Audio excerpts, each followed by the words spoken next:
પ્રકરણ 12 ભારત ખનિજ અને શક્તિના સંસાધનો। વિદ્યાર્થી મિત્રો, આદિમાનવની જરૂરિયાતો મર્યાદિત હતી। તે સમયે માત્ર જીવન ટકાવી રાખવા તે કાર્ય કરતો। કાળક્રમે માનવે વિકાસના શિખરો સર કર્યા। માનવની વિકાસ કૂચમાં ખનિજ સંસાધનોનો મોટો ફાળો છે। ખનિજ એ કુદરતી સંસાધન છે। માનવની વિકાસ યાત્રાને વિવિધ તબક્કાઓમાં વહેંચવામાં આવે છે, જેમ કે પાષાણ યુગ, તામ્રયુગ, કાંસ્ય યુગ, લોહયુગ અને આધુનિક સમયગાળો એટલે અણુયુગ। વિદ્યાર્થી મિત્રો, પાષાણ યુગમાં માનવી શિકાર માટે પથ્થરનો ઉપયોગ કરતો। તે આજે અવકાશી ઉડ્ડયન કરતો થયો છે। માનવનો ખનિજ સાથેનો સંબંધ ગાઢ અને જૂનો છે। આજના સમયમાં ખનિજો રાષ્ટ્રના આર્થિક વિકાસની કરોડરજ્જુ ગણાય છે। યુએસએ અને રશિયા ખનિજોના યોગ્ય ઉપયોગને કારણે વિશ્વની મહાસત્તાઓ બન્યા છે। બંને રાષ્ટ્રો ખનિજોના વૈવિધ્ય અને સમૃદ્ધિથી સંપન્ન છે। જો કે આપણા દેશમાં પણ ખનિજોના વિપુલ ભંડારો હોવા છતાં લાંબા સમયની પરાધીનતા અને ટેકનિકલ જ્ઞાનના અભાવને લીધે આર્થિક વિકાસ ઓછો થયો છે। વિદ્યાર્થી મિત્રો, હવે આપણે એ જાણીએ કે ખનિજ શું છે। કુદરતી કાર્બનિક અને અકાર્બનિક ક્રિયાઓથી તૈયાર થયેલા અમુક ચોક્કસ રાસાયણિક બંધારણ ધરાવતા પદાર્થને ખનિજ કહેવામાં આવે છે। ખનિજ પૃથ્વીના પેટાળમાં અનંતકાળથી ચાલતી અજૈવિક પ્રક્રિયાનું પરિણામ છે। પૃથ્વીના ખડકોમાં અજૈવિક પ્રક્રિયાને કારણે રચાયેલ ચોક્કસ રાસાયણિક અને સમગુણી બંધારણ તથા વિશિષ્ટ અણુરચના ધરાવતા ઘન, પ્રવાહી કે વાયુ સ્વરૂપના પદાર્થોને ખનિજ કહે છે। તેમાં ઘન સ્વરૂપમાં લોખંડ, મેંગેનીઝ, સોનું અને ચાંદી વગેરે ખનિજોનો અને પ્રવાહી સ્વરૂપમાં પારાનો, પેટ્રોલિયમનો તથા વાયુ સ્વરૂપમાં કુદરતી વાયુનો સમાવેશ થાય છે। પૃથ્વીના પેટાળમાંથી કયા પ્રકારના ખનિજો મળશે તેનો આધાર પૃથ્વીના પોપડાની રચના કેવી રીતે થઈ છે તેના પર છે। જેમ કે અગ્નેય ખડકોમાંથી લોખંડ, તાંબુ, જસત, સોનું અને ચાંદી જેવા ખનિજો મળે છે। પ્રસ્તર ખડકમાંથી સંચાલન શક્તિના ખનિજો કોલસો, ખનિજ તેલ અને કુદરતી વાયુ મળે છે, જ્યારે સ્લેટ, આરસપહાણ અને હીરા રૂપાંતરિત ખડકોમાંથી મળે છે। લોખંડ, લોહ અયસ્ક, આયરન ઓર। વિદ્યાર્થી મિત્રો, લોખંડ એ આધુનિક વિશ્વના ઔદ્યોગિક વિકાસના પાયા સમાન ખનિજ ગણાય છે। ટાંકણીમાંથી માંડી મોટા યંત્રો, મોટરગાડીઓ, જહાજો, રેલવે, પુલ, મકાનો અને શસ્ત્રો બનાવવામાં તેનો વ્યાપક ઉપયોગ થાય છે। વળી તે સસ્તું, મજબૂત અને ટકાઉ પણ છે। મોટાભાગના રાષ્ટ્રોમાં તે સરળતાથી મળી આવે છે। તેનો અન્ય ધાતુઓ સાથે ભળી જવાનો ગુણ હોય તે મહત્વની ખનિજ માનવામાં આવે છે। લોખંડ અશુદ્ધ સ્વરૂપમાં મળે છે, તેથી તેની કાચી ધાતુને શુદ્ધ કરવા કોક અને ચૂના સાથે વિશાળ ભઠ્ઠીમાં તપાવીને ગાળવામાં આવે છે। તેને ઢાળનું લોખંડ અને ઢાળના લોખંડમાંથી કાર્બન તત્વ દૂર કરતાં જે લોખંડ મળે તેને ઘડતરનું લોખંડ કહે છે। ભારતમાંથી મળતી લોખંડની કાચી ધાતુના 4 પ્રકાર છે। 1. હેમેટાઇટ, 2. મેગ્નેટાઇટ, 3. લિમોનાઇટ અને 4. સિડેરાઇટ। ભારતમાં સૌથી વધુ લોખંડ કર્ણાટક રાજ્યમાંથી મળે છે। તેના પછી ક્રમશઃ ઓડિશા, ઝારખંડ, છત્તીસગઢ અને આંધ્રપ્રદેશમાંથી પ્રાપ્ત થાય છે। આ ઉપરાંત ગોવા, રાજસ્થાન, તમિલનાડુ મહારાષ્ટ્ર, મધ્યપ્રદેશ, કેરળ, ઉત્તર પ્રદેશ અને અસમ વગેરે રાજ્યોમાંથી લોખંડ મળે છે. મેંગેનીઝ. મેંગેનીઝને લોખંડ પોલાદ ઉદ્યોગ માટે મહત્વની ધાતુ ગણવામાં આવે છે. તેનો મુખ્ય ઉપયોગ લોખંડમાંથી પોલાદ બનાવવામાં થાય છે. તેના અન્ય ઉપયોગોમાં રાસાયણિક ઉદ્યોગો, બ્લીચિંગ પાવડર, કીટનાશક, સૂકી બેટરી અને ટાઇલ્સ બનાવવામાં થાય છે. ઉપરાંત ચામડાના ઉદ્યોગો, કાચ ઉદ્યોગો, દિવાસળી ઉદ્યોગ, ફોટોગ્રાફી, ચિનાઈ માટીના વાસણો બનાવવા અને રંગીન ઈંટો બનાવવામાં ઉપયોગી છે. મેંગેનીઝના મિશ્રણથી પોલાદના પાટા અને સળિયાઓમાં સ્થિતિસ્થાપકતા અને મજબૂતાઈ આવે છે. ઓડિશા, કર્ણાટક, મધ્યપ્રદેશ, મહારાષ્ટ્ર અને ગોવા મેંગેનીઝના મુખ્ય ઉત્પાદક રાજ્યો ગણાવી શકાય. આ ઉપરાંત આંધ્રપ્રદેશ, ઝારખંડ, રાજસ્થાન અને ગુજરાતમાંથી પણ મેંગેનીઝ પ્રાપ્ત થાય છે. તાંબુ, કોપર. તાંબાનો વપરાશ આદિકાળથી કરવામાં આવે છે. માનવીને સૌપ્રથમ ઉપયોગમાં આવેલી આ ધાતુ હતી. તેના મિશ્રણ થવાના ગુણના કારણે તેનું મહત્વ વધુ છે. તેમાં કલાઈ ઉમેરવાથી કાંસુ બને છે અને જસત ઉમેરવાથી પિત્તળ બને છે. તેનો મોટે ભાગે વીજળીના સાધનોમાં, ટેલિફોન, રેડિયો, ટેલિવિઝન, રેફ્રિજરેટર અને એર કન્ડિશનર વગેરે બનાવવામાં વપરાય છે. તે વિદ્યુતની સુવાહક ધાતુ છે. આ ઉપરાંત જંતુનાશક દવાઓ, સ્ફોટક પદાર્થો, રંગીન કાચ, સિક્કા અને છાપકામમાં પણ વપરાય છે. ભારતમાં તાંબાનું ઉત્પાદન કરતા મુખ્ય રાજ્યો ઝારખંડ, મધ્યપ્રદેશ અને રાજસ્થાન છે. આ ઉપરાંત સિક્કિમ અને આંધ્રપ્રદેશમાંથી પ્રાપ્ત થાય છે. ઝારખંડ, બિહાર, કર્ણાટક, મહારાષ્ટ્ર, તમિલનાડુ, હિમાચલ પ્રદેશ અને ઉત્તરાખંડમાંથી પણ તાંબુ પ્રાપ્ત થાય છે. બોક્સાઇટ. આ ધાતુ એલ્યુમિનિયમની કાચી ધાતુ છે. તે સૌપ્રથમવાર 1821માં ફ્રાન્સના લેસ બાક્સ પાસેથી મળી આવી. બોક્સાઇટમાંથી એલ્યુમિનિયમ મેળવવામાં આવે છે. તેના વિશિષ્ટ ગુણોને લીધે તેના વિવિધ ઉપયોગો છે. તે વજનમાં હલકી, મજબૂત, ટકાઉ, વિદ્યુત સુવાહક, કાટ પ્રતિરોધક તેમજ સહેલાઈથી ટીપી શકાય છે. તેનો ઉપયોગ ઘર વપરાશના વાસણો, વિદ્યુતના સાધનો, રંગો અને હવાઈ જહાજના બાંધકામમાં બહોળા પ્રમાણમાં થાય છે. ભારતમાં ઓડિશા, છત્તીસગઢ, મહારાષ્ટ્ર, ઝારખંડ અને ગુજરાતમાંથી બોક્સાઇટ મળે છે. આ ખનિજ ડેક્કન ટ્રેપની ભૂસ્તરીય રચનાવાળા પ્રદેશમાંથી મળી આવે છે. ઝારખંડના રાંચી, ગુજરાતના જામનગર, ભાવનગર, જૂનાગઢ, અમરેલી, સુરત અને બનાસકાંઠા જિલ્લામાં બોક્સાઇટ મળે છે. અબરખ, માઇકા. વિશ્વમાં ભારત અબરખના ઉત્પાદનમાં પ્રથમ સ્થાન ધરાવે છે. અબરખ અગ્નિરોધક, વિદ્યુત અવાહક હોવાથી તેનો ઉપયોગ વિદ્યુતના સાધનો બનાવવામાં થાય છે, જેમ કે વિદ્યુત મોટર, ડાયનેમો, રેડિયો, ટેલિફોન, મોટરગાડી, હવાઈ જહાજ વગેરેની બનાવટમાં ઉપયોગી છે. ભારતમાં બિહાર, ઝારખંડ, આંધ્રપ્રદેશ અને રાજસ્થાન અબરખ ઉત્પાદનના મુખ્ય રાજ્યો છે. આ ઉપરાંત કર્ણાટક, પશ્ચિમ બંગાળ અને તમિલનાડુમાંથી પણ અબરખ પ્રાપ્ત થાય છે. ભારતમાં મસ્કોવાઇટ નામના અબરખનો વિશાળ જથ્થો મળી આવે છે. સીસુ, લેડ. સીસાની ધાતુને ગેલેના કહે છે.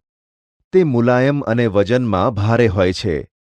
તેનો ઉપયોગ મિશ્ર ધાતુ બનાવવામાં, વીજળીના તાર, રંગ, શસ્ત્રો, કાચ, રબર તથા સ્ટોરેજ બેટરીની બનાવટમાં થાય છે. ભારતમાં સીસુ મોટે ભાગે રાજસ્થાન, આંધ્રપ્રદેશ અને તમિલનાડુમાંથી ઉપલબ્ધ થાય છે. પશ્ચિમ બંગાળ, મધ્યપ્રદેશ, ઉત્તર પ્રદેશ, ઓડિશા, મહારાષ્ટ્ર, મેઘાલય અને સિક્કિમ જેવા રાજ્યોમાંથી પણ સીસુ મળે છે. સીસાનું ઉત્પાદન પુષ્કળ પ્રમાણમાં થતું હોવા છતાં આપણી જરૂરિયાતો પૂરી કરી શકાતી નથી. તેથી તેને વિદેશમાંથી આયાત કરવું પડે છે. ચૂનાનો પથ્થર, લાઇમસ્ટોન. ચૂનાનો ઉપયોગ સિમેન્ટની બનાવટમાં મોટા પ્રમાણમાં થાય છે. આ ઉપરાંત તેનો લોખંડ ગાળવા અને રાસાયણિક ઉદ્યોગ, સોડા એશ, સાબુ, રંગ રસાયણ, મકાન બાંધકામમાં, કાગળ અને ખાંડ શુદ્ધિકરણમાં ઉપયોગ થાય છે. દેશમાં 70% ચૂનાનું ઉત્પાદન કરતા રાજ્યો આંધ્રપ્રદેશ, રાજસ્થાન, મધ્યપ્રદેશ, ગુજરાત અને તમિલનાડુ છે. આ ઉપરાંત છત્તીસગઢ, કર્ણાટક, મહારાષ્ટ્ર અને હિમાચલ પ્રદેશ પણ ચૂનાના પથ્થર ઉત્પન્ન કરતા અન્ય રાજ્યો છે. ગુજરાતના મુખ્ય ઉત્પાદક જિલ્લા જૂનાગઢ, જામનગર, કચ્છ, અમરેલી અને ખેડા ગણાય છે. બનાસકાંઠા, મહેસાણા, સાબરકાંઠા, વડોદરા, પંચમહાલ, ભરૂચ, નર્મદા, સુરત, ભાવનગર અને રાજકોટ વગેરે જિલ્લાઓ ચૂનાના ખડકો ધરાવે છે. જામનગર જિલ્લામાંથી મળતા ચૂનાના પથ્થરોમાંથી 97% ચૂનાનું તત્વ મળે છે. સંચાલન શક્તિના ખનિજો. કોઈપણ રાષ્ટ્રના આર્થિક વિકાસના પાયામાં સંચાલન શક્તિના ખનિજો મહત્વનું સ્થાન ધરાવે છે. તે રાષ્ટ્રના ઉદ્યોગો અને અર્થતંત્રને ધબકતું રાખે છે. આ ખનિજોમાં કોલસો, ખનિજ તેલ, કુદરતી વાયુ અને અણુ ખનિજોનો સમાવેશ થાય છે. સંચાલન શક્તિના સંસાધનોનું વર્ગીકરણ. શક્તિ સંસાધનોનું જુદી જુદી રીતે વર્ગીકરણ કરી શકાય, જેમ કે પરંપરાગત અને બિનપરંપરાગત શક્તિ સંસાધનો તથા વ્યાપારિક અને બિનવ્યાપારિક શક્તિ સંસાધનો. કોલસો, ખનિજ તેલ, કુદરતી વાયુ અને અણુ ખનિજો પરંપરાગત કે વ્યાપારિક શક્તિ સંસાધનો ગણાય છે. તે પુનઃ અપ્રાપ્ય શક્તિ સંસાધન પણ છે. આ ખનિજોનો ઉપયોગ કરીને વીજળી મેળવાય છે. જળ ઊર્જા, પવન ઊર્જા, સૌર ઊર્જા, બાયોગેસ, ભૂતાપીય ઊર્જા અને ભરતી ઊર્જા એ બિનપરંપરાગત શક્તિ સંસાધન છે. તેને પુનઃપ્રાપ્ય સંસાધન પણ ગણી શકાય. લાકડીઓ, કોલસો, જલાઉ લાકડું, છાણા વગેરે બિનવ્યાપારી શક્તિના સંસાધનો છે. વિદ્યાર્થી મિત્રો, તો ચાલો સૌપ્રથમ આપણે કોલસો, કોલ. પ્રાચીન કાળથી માનવ કોલસાનો ઉપયોગ શક્તિ સંસાધન તરીકે કરતો આવ્યો છે. આપણને અહીં પ્રશ્ન ઊભો થાય છે કે કોલસો પૃથ્વીના પેટાળમાં કઈ રીતે બન્યો હશે? પ્રાચીન સમયમાં પૃથ્વી પર વનરાજીનું સામ્રાજ્ય હતું. પૃથ્વીના પેટાળમાં થતી આંતરિક હિલચાલને કારણે આ વનસ્પતિ પૃથ્વીના પેટાળમાં દટાઈ ગઈ. તેના પરિણામ સ્વરૂપે આંતરિક ગરમી એટલે કે ઉષ્મા અને દબાણને કારણે કાર્બન તત્વ ધરાવતા વૃક્ષો અને પ્રાણીઓનું મંદ દહન થતું ગયું. તેથી વનસ્પતિમાંથી રૂપાંતરિત થઈને કોલસો બન્યો. આશરે 25 કરોડ વર્ષ પહેલાંનો સમયગાળો કાર્બોનિફેરસ સમયગાળા તરીકે ઓળખાયો. આ સમય દરમિયાન વૃક્ષોનું ધીમે ધીમે મંદ દહન થતાં તેમાંના કાર્બન તત્વોનું કોલસામાં રૂપાંતરણ થતું ગયું. વરાળ યંત્રની શોધથી કોલસાનો ઉપયોગ વધતો ગયો.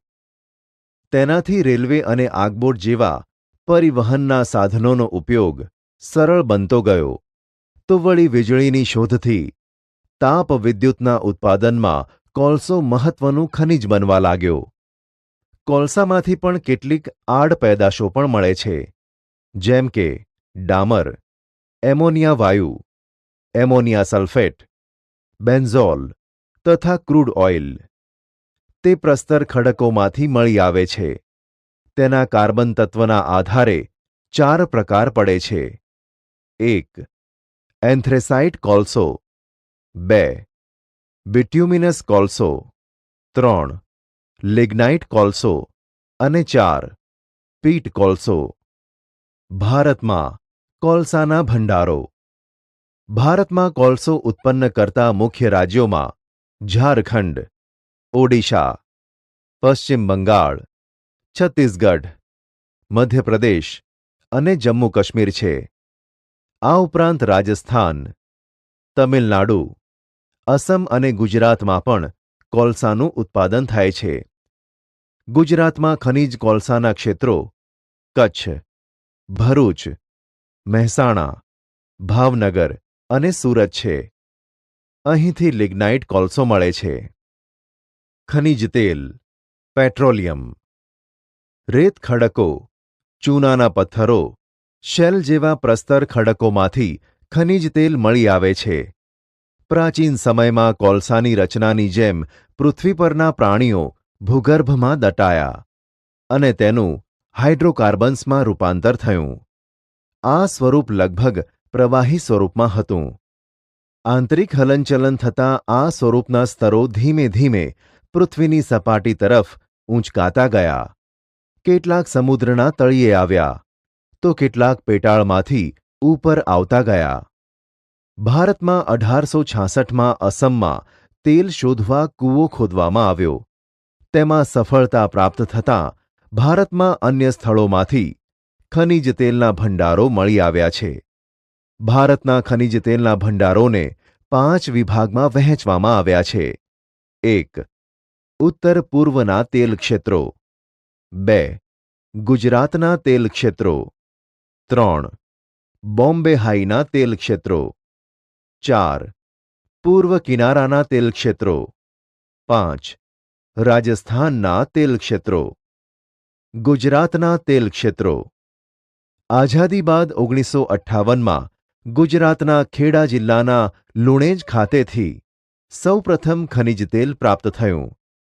ત્યારબાદ અંકલેશ્વર, મહેસાણા, કલોલ, નવાગામ, કોસંબા, સાણંદ, અમદાવાદ, ગાંધીનગર, વડોદરા, ભરૂચ અને ભાવનગરમાંથી ખનિજ તેલ મળી આવે છે. ખનિજ તેલનું શુદ્ધિકરણ.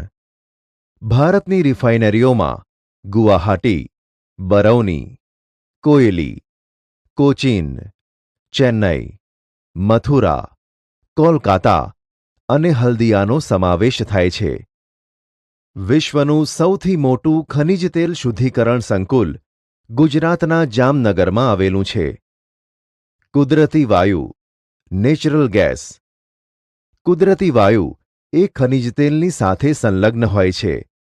તેમાંથી છૂટો પડીને તે બહાર નીકળે છે. તે પ્રદૂષણ રહિત ઊર્જાનો સ્રોત ગણાય છે. આપણા દેશમાં કુદરતી વાયુના ભંડારો ખંભાત બેસિન, કાવેરી બેસિન તથા જેસલમેર રાજસ્થાનમાંથી પ્રાપ્ત થાય છે. ગુજરાતનું અંકલેશ્વર ખનિજ અને કુદરતી વાયુનો ભંડાર ધરાવતું ક્ષેત્ર ગણાય છે. ઊર્જાના બિનપરંપરાગત સાધનો. કોલસો કે ખનિજ તેલ જેવા શક્તિના સંસાધનો મર્યાદિત જથ્થામાં ઉપલબ્ધ છે. તેને લાંબા સમય સુધી બચાવી રાખવા તેના વિકલ્પો શોધવાના પ્રયત્નો શરૂ થયા. તેના વિકલ્પ રૂપે પવન ઊર્જા, સૌર ઊર્જા, બાયોગેસ, ભરતી શક્તિ અને ભૂતાપીય ઊર્જાનો સમાવેશ થાય છે. આ બધા ઊર્જા સ્રોત પુનઃપ્રાપ્ય ઊર્જાના સંસાધનો છે. કેટલાક તેને અખૂટ શક્તિ સંસાધન તરીકે ઓળખાવે છે. વિશ્વના દેશોએ આ દિશામાં પગલાં લીધા છે. US, Russia, France, Canada, Australia, Netherland અને જાપાન વગેરે દેશો આ દિશામાં અસરકારક રીતે આગળ વધી રહ્યા છે. 1981માં ભારતમાં કેસ CASE એટલે કે commission four additional sources of એનર્જીની રચના કરવામાં આવી. ગુજરાતમાં ગેડા GEDA એટલે કે Gujarat energy development agency, Gujarat ઉર્જા વિકાસ સંસ્થા આ દિશામાં કામ કરી રહી છે. સૌર ઉર્જા સોલર એનર્જી. સૂર્ય પૃથ્વી પરની ઉર્જાનો મુખ્ય સ્ત્રોત ગણાય છે. તે વર્ષના મોટા ભાગના દિવસો દરમિયાન પ્રકાશિત રહે છે. સૂર્ય ઉર્જાને કારણે સમગ્ર પૃથ્વીનું જીવાવરણ ધબકતું રહે છે. સૌર ઉર્જાની ટેકનોલોજી વડે ભારતમાં ઘણી બધી પ્રગતિ થઈ છે. સોલર કુકરનો ઉપયોગ રસોઈ બનાવવા, સોલર હીટરનો ઉપયોગ પાણી ગરમ કરવા અને સોલર પેનલ દ્વારા વીજળી ઉત્પન્ન કરવામાં આવે છે. ગુજરાત દેશમાં સૌથી વધુ સૌર ઉર્જા મેળવતું રાજ્ય છે. ગુજરાત એનર્જી વિકાસ એજન્સી GEDA ગેડાએ છાણી વડોદરા પાસે 10 ટનની ક્ષમતાવાળું સૌર શીતાગાર સ્થાપ્યું છે. વર્તમાન સમયમાં વીજળી વગરના ગામોમાં દીવાબત્તી એટલે કે સ્ટ્રીટ લાઇટો, ખેતરમાં સિંચાઈ અને ટીવી માટે સોલર પેનલ બેસાડવામાં આવે છે. ગુજરાતમાં ભુજ પાસેના માધુપુરમાં દરિયાના ખારા પાણીનો ડિસેલિનેશન કરવા માટે એટલે કે મીઠું પાણી બનાવવા સૌર ઉર્જા પ્લાન્ટ સ્થાપવામાં આવ્યો છે. આજે દેશમાં સૌર ઉર્જાથી ચાલતા ઉપકરણોનો વ્યાપ વધ્યો છે. પવન ઉર્જા વિન્ડ એનર્જી. પૃથ્વીની સપાટી પર સૂર્ય ઉષ્મા ઉર્જા વરસાવે છે. વાતાવરણમાં રચાતા ભારે અને હલકા દબાણને કારણે પવનો ઉદ્ભવે છે. આપણા દેશમાં સાગર કિનારે અને ખુલ્લા પ્રદેશોમાં પવનચક્કીઓ દ્વારા પવન ઉર્જા મેળવવામાં આવે છે. વિશ્વમાં ભારત પવન ઉર્જા મેળવતો 5મો દેશ બની ગયો છે. ભારતમાં પવન ઉર્જા મેળવતા રાજ્યોમાં ગુજરાત, તમિલનાડુ, મહારાષ્ટ્ર, આંધ્રપ્રદેશ, ઓડિશા, કર્ણાટક, મધ્યપ્રદેશ અને કેરળનો સમાવેશ થાય છે. ગુજરાતમાં જામનગરના લાંબા ગામે અને કચ્છના માંડવીના સમુદ્ર કિનારે વિન્ડ ફાર્મ કાર્યરત છે. દેવભૂમિ દ્વારકા, જામનગર, રાજકોટ, પોરબંદર વગેરે જિલ્લાઓમાં ઊંચાઈ પર પવનચક્કીઓ સ્થાપીને વિદ્યુત ઉત્પન્ન કરવામાં આવે છે. બાયોગેસ.